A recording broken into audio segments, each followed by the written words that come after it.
Le ministère de la fonction publique, du travail et de la protection sociale évalue ses performances de 2025. Une deuxième session ordinaire du conseil d'administration tenue ce 12 décembre à Ouagadougou qui affiche plus de 72% au titre des activités exécutées à la fin du mois d'octobre.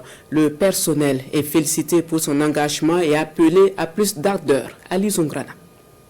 Les acteurs du ministère en charge de la fonction publique autour de leurs premiers responsables pour examiner et adopter le programme d'activité 2026 et le plan d'action 2026-2028.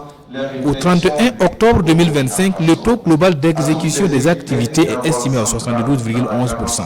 À cette deuxième session du conseil d'administration du secteur ministériel de la fonction publique, les acteurs passent au peigne fin les priorités pour moderniser l'administration publique. Nous avons constaté que dans la marche de l'administration, beaucoup de dispositions sont prises pour faire en sorte que toutes les structures administratives marchent convenablement tel qu'il a été prévu.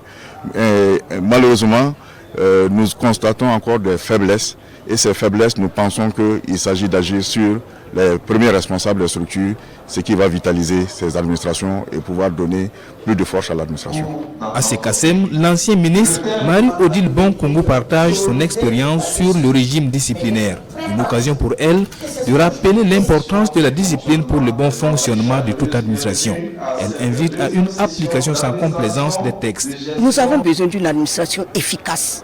Et comment une administration peut être efficace si les fonctionnaires qui sont chargés de la mise en œuvre de la mission de service public traînent les pas ou ne respectent pas la discipline dans la fonction publique. Et c'est donc de ça que nous allons parler. On va échanger pour partager des expériences, rappeler les principaux textes. À l'issue de ce deuxième conseil d'administration du secteur ministériel, des recommandations fortes sont attendues à même d'améliorer la gouvernance de l'administration publique.